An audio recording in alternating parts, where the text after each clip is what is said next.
Gitu. Nah, situasi berubah lagi dengan diterimanya dengan dekret presiden.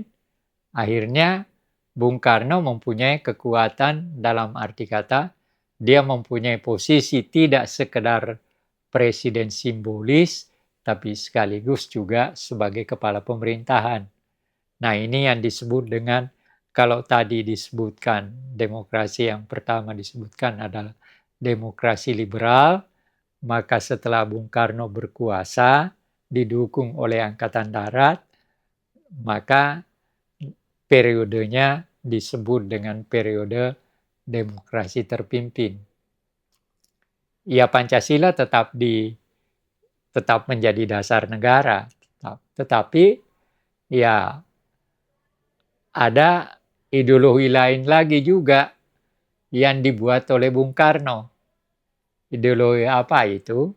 Paling tidak ada dua, yaitu idenya pada tahun 26 yang ditulis di dalam bukunya Di Bawah Bendera Revolusi, bab pertama, yang tulisannya berjudul Nasionalisme, Islamisme, dan Marxisme.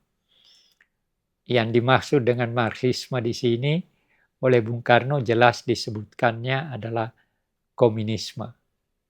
Gitu. Ya, akhirnya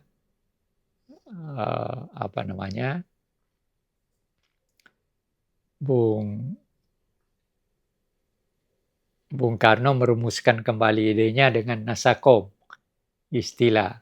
Jadi ide tahun 26 pada tahun 60 dirumuskan menjadi Nasakom, nasionalisme, agama, dan komunis. Yang mewakili NAS adalah PNI, dianggap mewakili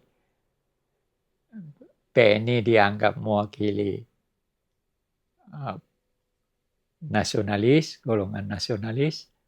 A, agama, yang dianggap mewakili agama, termasuk agama Islam dan agama yang lain adalah NU. Kom adalah PKI. Gitu.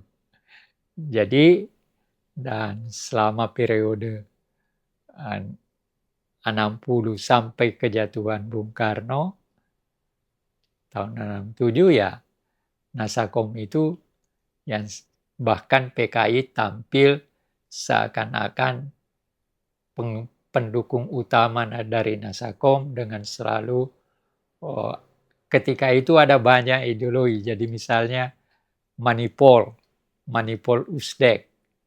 Manipol ini adalah rumusan dari pidato Bung Karno tanggal 17 Agustus 1959. Dirumuskan oleh DPA menjadi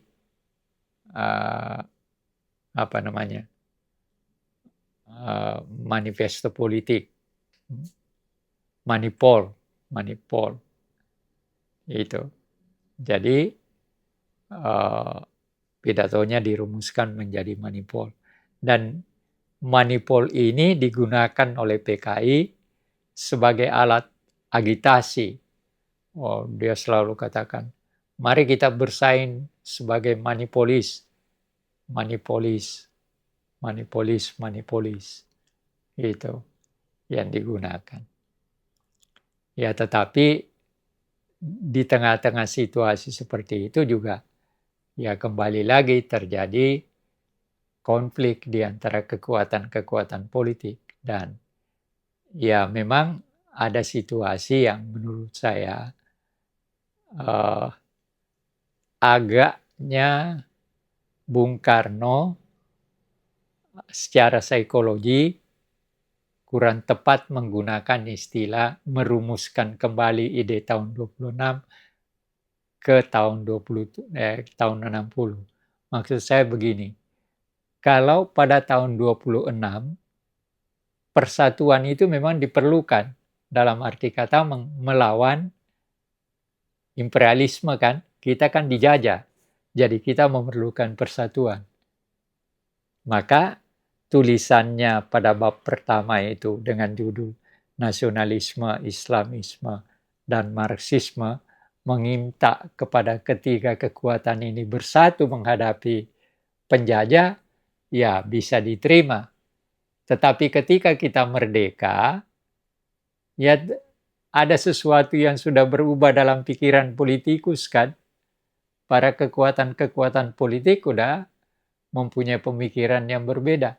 Nah, di sini yang menurut saya agak kurang dilihat oleh Bung Karno. Mau disamakan antara situasi tahun 26 dengan tahun 60-an seterusnya. Nah, ternyata nggak bisa. Nasakom sebenarnya walaupun mau dipaksakan seakan-akan diterima, ternyata di bawah sebenarnya ditolak oleh berbagai pihak gitu. Tidak hanya Islam tapi pihak lain juga. Nah, ini yang menurut saya agak sedikit Bung Karno menurut saya dengan merumuskan ide tahun 26 pada tahun 60 ada situasi psikologis yang kurang ditangkap oleh beliau. Terlepas daripada keinginannya untuk tetap menggunakan idenya itu untuk persatuan di tengah-tengah kita sudah merdeka. Tapi tanggapan orang sebagai kita sebagai bangsa merdeka udah berbeda dengan ketika kita sebagai bangsa yang masih dijajah kan. Itu yang saya maksudkan. Nah, oleh karena itu ketika Bung Karno sudah berkuasa, Nasakom, ideologi dia ciptakan, ada Manipol Usdek. Manipol itu manifesto politik, Usdek itu adalah U-nya Undang-Undang Dasar 45, S-nya Sosialisme Indonesia, D-nya Demokrasi Terpimpin, E-nya Ekonomi Terpimpin, K-nya Kepribadian Indonesia. Jadi Manipol Usdek. Ya. Nah, ini dikembangkan dan pada periode Demokrasi Terpimpin itu Bung Karno mengintrodusir di bawah pimpinan Ruslan Abdul Ghani yang dikenal dengan istilah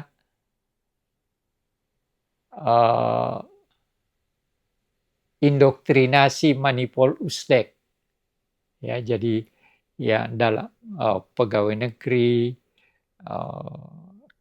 golongan-golongan tertentu dimasukkan dalam satu periode waktu seminggu kalau tidak salah. Seminggu kalau tidak salah, dan yang memberikan ceramah adalah ketua-ketua partai dan pimpinan lembaga tertentu seperti tentara, ya Kasat memberikan dan sebagainya. Nah, ada hal yang menarik seperti yang diungkap oleh Pak Saifuddin Zuhri juga di dalam bukunya Berangkat dari Pesantren itu. Ketika Aidit berbicara di depan peserta indoktrinasi Manipol Usdek itu, dia mengatakan begini, Pancasila itu kan alat persatuan. Kalau begitu, kalau kita sudah bersatu, ya Pancasila tidak diperlukan lagi. Nah, itu melahirkan keributan politik yang ini. Ini menurut buku yang ditulis oleh Pak Saifuddin Zuhri. Jadi ya, Aidit pernah mengatakan itu. Jadi menurut pandangan Ketua PKI Aidit, karena Pancasila itu adalah alat persatuan, maka kalau kita sudah bersatu, maka Pancasila tidak diperlukan lagi. Nah, ini kan melahirkan keributan politik menurut bukunya Pak Saifuddin Zuhri, dan saya kira memang iya, tentu saja.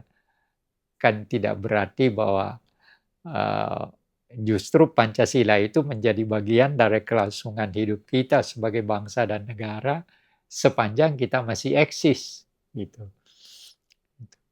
Jadi di situ. Nah, periode macam-macam krisis yang dihadapi dan Nasako makin dijadikan, Pancasila seakan-akan tersingkir.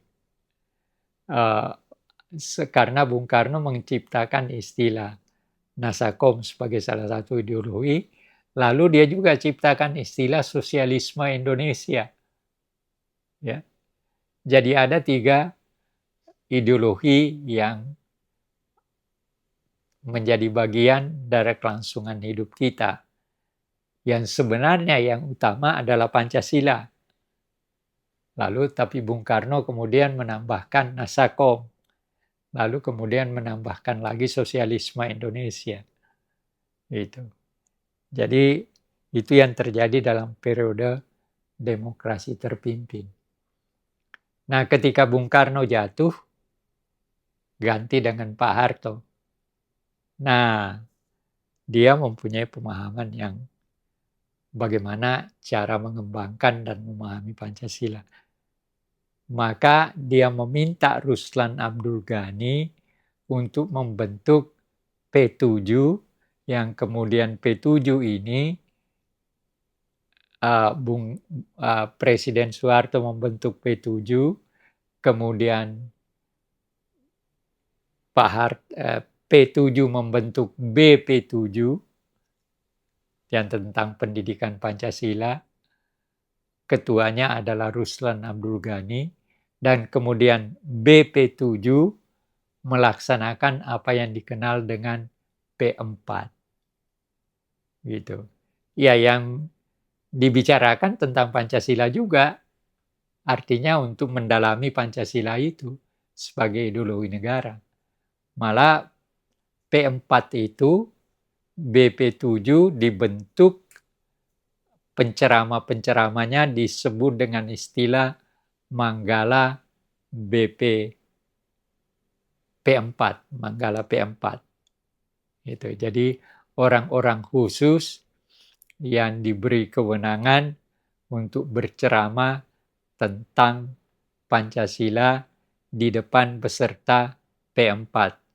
Dan P4 ini diberikan dari anak-anak SMP sekian jam dan seterusnya ke pegawai negeri dan masyarakat. Itulah yang terjadi sampai Pak Harto jatuh dan seterusnya nanti. Ya, sampai sekarang ya Pancasila tetap menjadi dasar negara kita, tetapi ya bagaimana pelaksanaannya dan seterusnya, ya Anda bisa menyaksikannya sendiri. Jadi apa yang saya terangkan kepada Anda ini hanya menunjukkan perjalanan Pancasila sejak kelahirannya sampai sekarang. Bagaimana Anda melihat Pancasila, apakah bagaimana tanggapan politikus kita tentang Pancasila dalam konteks sekarang, ya silahkan nilai sendirilah. Kalau menurut Prof sendiri bagaimana kalau Pancasila yang sekarang? Ya, saya melihat bahwa ya hanya ya sekedar ya dianggap, tetap diterima, tetapi bagaimana pelaksanaannya itu yang menjadi persoalan.